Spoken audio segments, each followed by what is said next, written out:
Hey guys, welcome to the Blue Collar Revolution podcast. Today, we're going to be talking to Kenny Stewart, aka Kenny Stew on TikTok. Let's jump into it.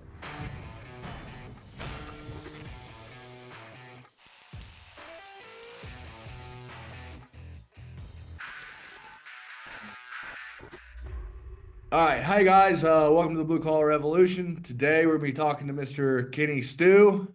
Why Yes, don't you tell us sir. about yourself, bud? Man, so I've been in the trade for 4 years. So I started back in 2020. I went to Tulsa Welding School personally. Man, I was not destined to be a welder. This wasn't supposed to be, my thing. I'm the first generation in my family to ever weld. I can make a long story short. So I was a musician all throughout my childhood. I was supposed to go to music school and actually play in the symphony in San Francisco. So that was like, welders come from all over the place. Like that's what I was supposed to do. Well, I knew that I wanted to make a lot of money, and I knew that it wasn't going to be through music. And before welding, I always thought if you depended on something to make money, it wouldn't be fun anymore. You know what I mean? Like if I depended on playing the cello, I wasn't going to be happy to play the cello. Right. But that philosophy for me has kind of changed whenever I found welding. So like, supposed to be a musician, knew that I didn't want to do that, wanted to make money. So I went and actually worked retail for a little bit. So I was working retail and I was working at Buckle. For any of you who shop at Buckle, you get your jeans and stuff. That's what I was doing, man. I was a sales guy. And I had people coming in spending my 2-week paycheck on jeans. And I'm like, man, what are y'all doing? Oh, I'm this, oh, I'm that, oh, I'm a welder, oh, I'm in construction. I'm like, man, I should be doing that. What am I doing here selling jeans to these guys when I could be doing what they're doing, right? Well, I started applying to I started looking into it and actually saw an ad for Tulsa Welding School. And it was a woman. And I know a lot of really good female welders out there now. But it was a woman, and she's like, "Oh, I went to Tulsa Welding School, and I was in and out in 7 months, and I got my first paycheck, and I didn't know what to do with it." And I'm like, "Man, I can go out there and learn something." You know what I mean? So I hit up Tulsa Welding School. They hit me back pretty quick, and I started. And I will say this for all the guys that are in welding school or thinking about going to welding school: if you've already kind of welded a little bit, say in high school, or your dad's got a welding machine and you dabbled with it, go in with the mindset of you know nothing. Right? Because all the guys that showed up in welding school the first day, just for me, like I knew nothing, and there was guys that showed up that had welded a little bit or did high school welding, and they're like, "Oh man, I know this, I know that." Those guys stayed at the same level the whole time. They never wanted to grow and learn more. Right? They showed up thinking they kind of already knew everything. And I'll tell you, just personally, like out of a class of about 24 guys and one woman, 3 of us are actually professional welders. You know what I mean? I remember the first day we showed up, and the dean or the head guy of the school was like, "I'm going to be honest, about 7% of you are going to get a job out there." You know what I mean? Like let's be realistic. So hopefully, I told myself that first day, I'm like, I'm going to be one of that 7%. That's You know what I'm saying? So I showed up, soaked up everything, man, came in early, stayed late. And that's really what it takes. You got to take it seriously. I talked to a lot of people now that I've been doing this for quite some years, and I've kind of grown in the industry. I got a lot of guys and girls on TikTok or Instagram reaching out to me. Hey, how do I get started? What should I do? Everybody's got their own personal situation. I would recommend something different for everybody. But if you're going to go to welding school, be a sponge, soak everything up, take it seriously. Don't hang out in the parking lot. Don't be, if you're smoking something you shouldn't be smoking, I wouldn't be smoking anymore. If you want to go get one of those real jobs, and just take it seriously, man, because you won't always have that booth time. Take your booth time seriously, because you won't always have it. And then whenever you graduate school, if your school allows you to come back and practice a little more, that's cool. Some schools don't, so take your booth time seriously. And I mean, it's hard. Like people reach out to me, they ask like, "Hey, is welding hard? Is it easy to get into?" I'm like, it's probably one of the hardest things you'll ever do in your life. You know what I mean? Like to actually get one of those jobs, like there's perfect and then there's perfect. You know what I mean? So Yeah, something kind of funny. I actually went to Tulsa Welding School also. yeah. Did you So go in Oklahoma or Houston? I went to Tulsa. Oh, okay. Gotcha. Yeah, so I graduated in 2011, Cool. and it's like the first big class that Tulsa actually ever had, and there was 80 of us in it. And Nice. I think there's like 4 of us that actually made it out alive. One thing that, we give the same speech here. Every orientation, it's like, hey, there's 20 of you guys standing here right now. One of you is going to make a living out of this. Yeah. Yep. If you want it, you'll get it. If not, you won't. The shop's open for 16 hours a day. You can be in here for 16 hours. There's free Yep. brush ups for life, which not very many schools offer. And it Sure. doesn't matter if you go to MWI, KWI, Tulsa Welding School, Western Welding Academy. It doesn't matter what school you go to. If you don't put the work in, you're never going to get it. It's tough, man. It's the hard truth with Yeah. this. People see all the glamour on Facebook, TikTok, Instagram, all these guys making killer money. And I mean, I was the same way. Like that's what drew me to it. Yep. But at the end of the day, it's like, man, I just dedicated 7.5 months of my life to mastering this skill, and then I get out in the workforce, and it's way different than I could have ever Yes. expected. Yes. Oh Yeah. my gosh. I've learned so much more out in the field in maybe 2 or 3 months than I ever learned in school. Yeah. And that's the thing too, is just because you go to a welding school doesn't, like, that's a whole nother thing. High school welding, going into welding school, and then graduating welding school and going to the field. Like, you have to stay humble and you have to stay that sponge, because you don't know everything. You got to accept that and learn from the guys that have been doing it 10, 20 years longer than you. You know what I mean? Like, continue soaking it up, because I'm not exactly sure what all y'all teach there at Western Welding Academy, but like fitting is super important. Like, they offer pipe fitting at Tulsa. I actually ended up driving to Virginia to take a weld test 2 weeks before graduation. And I got that job. And then my welding instructor was like, yeah, man, I'll go ahead and sign off on you. Just like, you'll graduate on paper. Just go do your thing, man. You got the job. So stick with it and work hard, man. But even then, like, you get out of welding school, you still don't know everything. There's a lot to learn. Just stay that sponge and you'll be fine. Yeah. Yeah. I had an instructor when I was going to school, and he told me, he goes, you'll learn more in the first 3 weeks of on the job than you will in the 7.5 months while you're here. It's crazy. Which at the time I was like, there's no way. Like, I've learned so much just in this 7.5 months. And you get out there on the job site, and then this is the correct way to do it, but this is how we can do it also to help speed it up.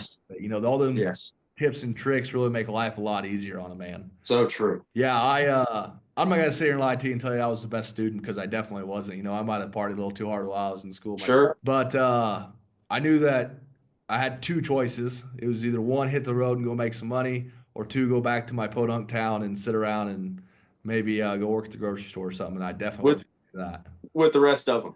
Right. Yeah. So I think my second year out of trade school, I made just shy of $500,000. I have said that so many times. I don't know if you've seen a couple of my TikToks. I've posted stuff like that where I'm just like, go make that $500,000 by the time that the people going to college graduate. And people are like, oh, that money's not real, or that's not possible. Yes, it is. You just don't know where to find it. You know what I mean? You don't have your nose in it. Just before taxes, I made like $460,000 the first full year of rig welding, which this was in 2011. So it was booming pretty hard. 2012, oil and gas was booming pretty good. So I got lucky.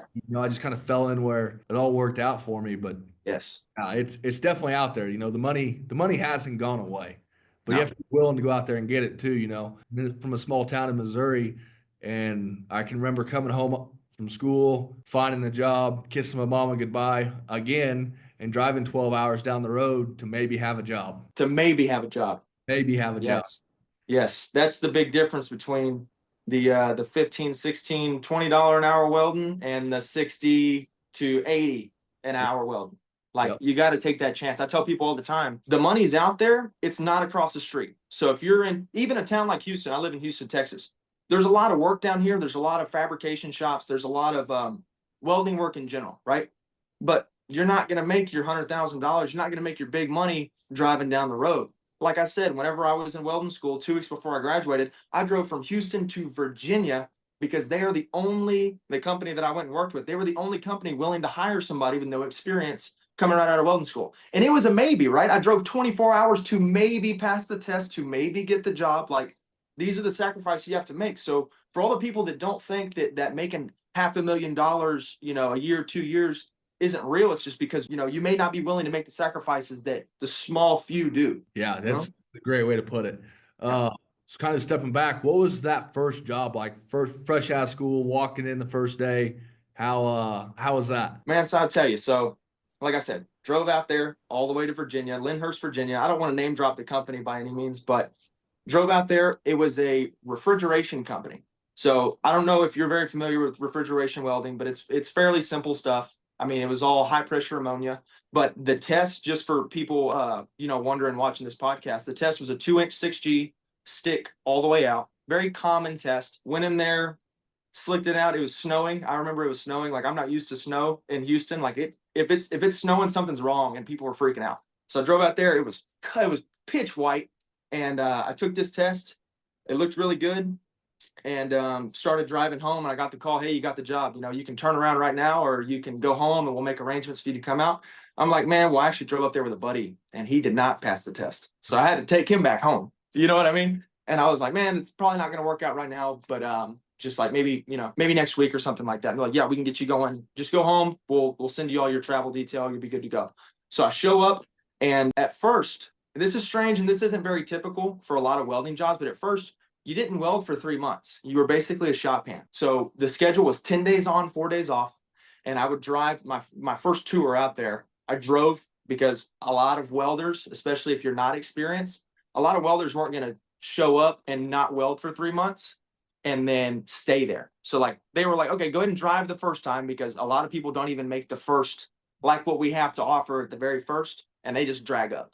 So like drive your truck. So I drove up there, like I said, 10 days on, 4 days off. It was a lot of shop work, man. I remember my first project on my first welding job right out of welding school was insulating this. It was like a big tank, and I was insulating it, and I was happy to be there because I was getting paid like a welder, right? And I knew that later on down the road, I was going to get that opportunity to weld. And I did for 2 years at this company. Yeah, but eventually they had you retest again. So you went, you worked, you did odd shop stuff in this big shop in Virginia. Well, added like the 15 something guys that actually passed the test at the first time. I think only 8 of us passed the test again after not welding for 3 months. So some people were pretty salty about it. You know, I was one of the ones that ended up passing the test. So I was like, man, I'm ready to go, right? Once you pass the test, they'd send you out to the field because they had jobs all over the country, right? Luckily, they had a lot of work in Texas and in Louisiana. So I spent most of my time sort of like 5 hours from home, 6 hours from home. But yeah, once you get out there, man, it's a whole different ballpark. The operations are small, or they could be really big. Like I said, a lot of the stuff wasn't necessarily welding, but this was my first job out. So I was just happy to have a job where I'm traveling, I'm making big money. Like my very first year, I made 120K on paper before taxes. So I was happy to be there. I was 18 making 120 grand. Some people hadn't even started college yet, and I was making 120 grand. You know what I mean? So it was good, man. And welding was maybe 35 to 40% of the work we actually did. But whenever it was time to weld, like it's time to weld, man. That's what I'm here for, you know? So yeah, that was kind of like my first job experience. And then from there, I was able to take that experience I had at the company to my next thing where I was welding full time. Yeah, that's something we try to really tell students here. Like, hey, if you're just getting out of welding school, you're not just a welder. You cannot be afraid to pick up a broom, sweep the shop, Shoot. space, like there's a million jobs and you're the youngest guy out there. So you're probably Yeah. going to get into the stick. And there's so much to learn too. Like it was so much more than welding. Like if you're not very mechanically inclined and you go to welding school, you learn how to weld 2 coupons together. That's essentially all you know how to do, right? Just weld the bevels. Well, you get out there and there's so much to learn about the operations of like these big projects. Man, there's so much that goes into it. But yeah, there's a lot more to learn than just besides welding. And that makes you more valuable as a hire. The next company you go to, hey, I have experience in heavy equipment operation. Hey, I have experience with, the systems behind, what these plants are running. Like, plus I can weld anything from a broken heart to the crack of dawn. You know what I mean? Right. So My first job, same experience. It was just a structural job. We were hanging iron, and I kind of missed the hanging iron part of it. I showed up late to that job, but I got to build some handrails and stuff like that. Like yeah, nothing too exciting as far as welding goes, but I did get to weld just a little bit. And then I felt like the last month that I was there, all I was doing was painting and yep, insulating. But I was making welder wages while I was doing it. So that's I it. wasn't really that mad about it. And Yeah, the job was kind of coming close to an end, and I got a phone call to come up to North Dakota and come awesome. come be a helper. And obviously, somebody went to a trade school that invested all its time and money in themselves, that wanted to be a welder. I was like, well, never pipelined before, and I have no idea how this works. So yeah, let's go be a helper. Let's see how this Yeah, works. I could weld. I of probably course. I probably couldn't pass an X-ray weld at the time, just Sure. coming from a structural job, but I knew the basics. I could get it to look decent, as far as I was concerned at the time. And get up there, and it's a totally different caliber of welder then, like them pipeliners, they get to be mean and cocky for a reason, like Yeah. they've invested a buttload of money and a buttload of time into themselves to get them where they need to be. And I immediately fell in love with it and never looked back. And was a helper for like 6 months, and Broke I out. had been welding, so I saved my money, bought a truck, bought a weld machine, started piecing tools together, and broke out and started pipelining and never looked back. And honestly, if I didn't have a wife and kids, I'd still be out there chasing that green mile, you know? 100%. That goes into like everybody's situation is different. Like I was coming in as a kid, there's people that get into this in their late 20s, with kids and stuff. And it's like everybody's got their own situation. It doesn't make sense for everybody, but that money is out there. And, if you got that big family and bills are tough, sometimes you got to go, Right. for the family. But Yeah, yeah, dude. I got extremely lucky. I got a girlfriend that we were kind of talking, while I was got out of school and weren't really dating, and she was going to college, and she decided college wasn't going to be her thing. And I said, well, why don't you just come up to North Dakota and hang out with me for a while? We'll get this stuff Yeah. out. And I drove her around the country for 12 years, and she never left my side. So Oh, I man. guess I You're got lucky. yeah, I guess I got extremely lucky. So, So yeah, then we started having kids, and she said, okay, it's time to find something a little different because I can't travel no more, neither can these kids. So yes. And that's how I you, ended up here at Western Welding Academy, and I absolutely love it. Like, wouldn't trade it That's for. awesome, dude. That makes a lot of sense for like a lot of instructors. Like doing it for a long time, having that experience and having to finally settle down. You still love your craft and you even love to teach it more to the next generation. To be able to be in one spot, make good money and still like give it to the next generation is huge, man. I would love to work at a welding school one day. That'd be Yeah. awesome. One thing that was crazy to me, so I'd pipeline, I'd stick welded for the last 12 years. And I was really good at it. Like I mean, you do something Oh for yeah. 12, you just get really good at it, right? So I came up here to work, and they're like, "Hey, can you TIG weld? Because this is a school, like you gotta be able to do everything."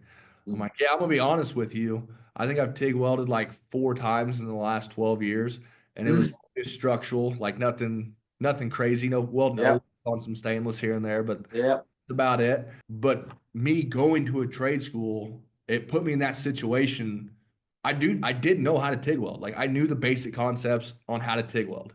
I didn't Right. walk in blind. I knew what it was supposed to look like and how to do it. It was just getting back on that bicycle and teaching myself how to do it Yep. again. And I picked it up. They're like, hey, we'll hire you out because you passed your double extra heavy, your uphill, your downhill, but your TIG's a little rough.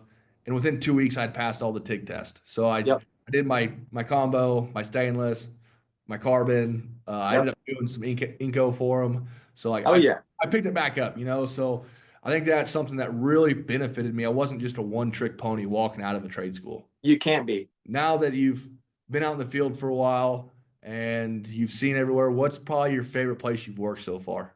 I'll tell you where my least favorite place to work was. There you Because go. I've worked in a lot of really cool places with a lot of really cool people. But I'll tell you the worst situation that we've ever had to be in was in Houma, Louisiana. That place is a not a great place to be, especially right after a hurricane hits it. Just I'll kind of paint the picture for you. So we went out there to do like basically a hurricane hit Louisiana and it ripped down our whole entire system off the roof. So it was they had to get a crew out there to shut down everything. And when we showed up to do all the demo and to put all the new piping in on the roof, I mean, this is heavy stuff that the wind and hurricane just mangled this stuff, right? It was a disaster. We show up and there's insulation ripped everywhere. Our pipes are bent like a 40-story monster came and just ripped everything apart. It was horrible. So we spent about 2 months out here in Houma, Louisiana, after the hurricane hit, mind you. So all the hotels in the area are like also torn up. So we drove 2 hours to work back and forth every day. And it was just miserable. We got paid, mind you. So it was good. It was like truck time that we were getting paid, and we worked like two less hours actually where we were supposed to be. But man, that was horrible. And it was humid. I'm used to humidity and like really hot, nasty weather being from Texas. But I mean, this was very taxing. And it was a small crew they sent out there to do this stuff. So I'll tell you about my work. The worst was home in Louisiana right after a hurricane. That was some nasty stuff, man. Yeah. Well, Beans gave me your words, so I'll give you my words too. I lived up in North Dakota for 3 winters, and I actually didn't mind 2 days of spring that they got in the summer. It was rugged up there. Oh, I'm not gonna say I'd never go back because you never know what's gonna happen in life, but yeah. I've left 10 years ago, and I hope I never have to go back up to North Dakota for work. I bet it's harsh. Yeah, the day that I drug up, it was negative 52 degrees outside. I was working outside. I called my girlfriend at the time, my wife now. I said, "Hey, I'm done. Packed the camper up. We're headed south." All right, sounds good. So I get home, hour and a half drive back to the travel trailer, go to drain all my water and everything. And I had my RV antifreeze sitting outside my camper because it's antifreeze, it'd be all right. I picked up a jug and it was just frozen solid. Oh my gosh. I Negative 52 though. Yeah, it was miserable. Oh Yeah, my gosh, dude. yeah. I got pretty lucky. Like 2 weeks, I hired out in Oklahoma, and it was 100 times better. So That's great, man. yeah, but So, welding for me has taken me as far north as I can get and about as far south as I can get too. yeah. I've been out to Pennsylvania and everywhere in between. I try to stay off the West Coast just for obvious reasons, but Yep. I've got to see so many different places in the world. It's ridiculous. It's crazy where welding will take you. But not even just people think about like traveling the country is really cool to because you have a skill that can take you anywhere in the country. It could take you anywhere in the world. It could take you from Canada to freaking Australia. I mean, like anywhere. Your hand, once you learn this skill, you're good enough at it, it'll take you anywhere in the world if you're willing to go. Right. And you'll get paid big money. Yeah. Big money to travel that far. Yeah, we actually just had a company come here the other day to the school to do some recruiting and check us out for the first time. They're local here in Gillette, Wyoming, so it kind of worked out for them. But they also have a plant over in Australia, and they're like, "Hey, if you guys want to work here for 2 or 3 years, and if you want to go over to Australia, like we'll totally send you over to Australia." Yeah. I'm sitting in the back listening to this. I'm like, I've never been to Australia. That sounds pretty. Yeah. Uh, Yeah. Something I kind of like to ask all of our guests here. I don't know if you have any good books that you've read recently or if anything has caught your eye. I'm really big into real estate. I bought I'm so just for context, I'm 23 years old. I started when I was 18, made a good deal of money and wanted to be smart with it. I didn't come from money. Like my parents were really bad with money. Never had anybody to teach me credit. So these are the things that I was like very interested in learning myself. And that way I'm setting myself up to where I'm not welding. As much as I love welding, I don't want to be welding when I'm 60. You know what I mean? I see I've worked with a lot of older men in their 60s that are still welding, and it's not because they love doing it. It's because they have to do it. You know what I mean? Life happens, things happen, women, debt, all these things happen. So if you can get ahead of that curve when you're still young before you've had an opportunity to make these mistakes, go that route. You don't have to mess up to learn from it. You can learn from other people's mistakes. One thing that I've really been grateful for that I put my money into, I'm not going to recommend this for everybody, but crypto was really good to me. I got into Bitcoin. I was making a lot of money. I got into Bitcoin whenever it was like 15 grand. So that's been good to me. Started a Roth IRA when I was 18, and I've just been consistently dumping money into the Roth IRA on auto draw. It's just you set it and forget it, right? And now that I'm 23, I look at it with my previous 401ks too, and I'm just like, I'm doing good. I can set my phone down and know I can breathe easy at night. But real Yeah. estate was another thing for me. Airbnb. So I bought a house in Houston, a 4-bedroom house in Houston, instantly furnished it, set it up for Airbnb. That's been doing its thing. And then I inherited a house in Conroe, Texas. It's right on the lake, and I have that thing set up for Airbnb. So you asked me about the book. It was Straight Path to Real Estate by Chris Crones. That's a great book. I recommend everybody who is interested in real estate read it, especially like when you're a blue collar guy. I feel like people only give themselves this much credit being a blue collar guy. You know what I mean? Like, oh, all that stuff. I'm not worried about all that stuff. I just want to work and weld and just make my money and hang out at the house. But we do a lot more than we give ourselves credit for, right? Just because you're that welder doesn't mean you can't go be that real estate guy or go be that marketing guy, right? Like yourself. Like I'm very interested in content creation, like marketing, making TikToks, making things that grab people's attention. Like I'm very interested in that kind of stuff. So, and I've always sort of been that way. But Straight Paths to Real Estate, how everybody can go from one house to 100 houses, and anybody can do it, especially being a welder where we're making this kind of money. You know what I mean? One of the things we like to say here is that to be a great welder, not a good welder, to be a great welder, you have to have a sharp mind and a strong back. So do. There's way more to welding than just sticking two pieces of iron together. So I think the more books somebody can read, and I'm not gonna lie to you, I just started reading books probably a year ago, 2 years ago. Yeah. Just scratch my itch. And one of my boss like, hey, you got to read this book. You got to read this book. He just kept on me and picked it up, and now I go through like 5 books a month. So That's awesome, man. that knowledge that you gain from other people's experiences. Yes. That I don't read any fiction. Nonfiction, documentary, those kinds of things. Real I stories. Yeah, real stories. I don't know how they did it and what the outcome was. Yes. So, because either go Yes. not to do this way, or this is how you can do it this way. It might not work out the exact same way, but it's a great Of course. path to get going. And like you said about like reading books, I've always had ADHD or whatever you want to call it. I look at a book and it's like all the words jump at me at once, and I'm like, I gotta like physically read this book. It's like, as funny as it may seem, like I can't sit down and read a book. Audio books, man. On your way to work, crank the audio book up. Yep, that's the way I do it. Exactly. I'm sure people watching this right now, like, what's your favorite book? Like reading a book. You don't have to actually read the book. Just find a good piece of literature, get the audio book because they have it, and just listen to it instead of, I'm not saying doom scrolling on TikTok or whatever, but you could be just listening to an audio book and just getting knowledge while you're doing your daily tasks. You know what I mean? That 30-minute drive to and from work every day, there's an hour for a book. That's a chapter or two. Yeah. Most audiobooks that I've picked up are less than 10 hours. That's on normal speed. I don't know if you're like me, but I like to listen to it on like 1.2, 1.5. Yeah. You're up a little. Yeah. I also don't have the patience for it. So what's something that motivates you every day just to get up and keep grinding?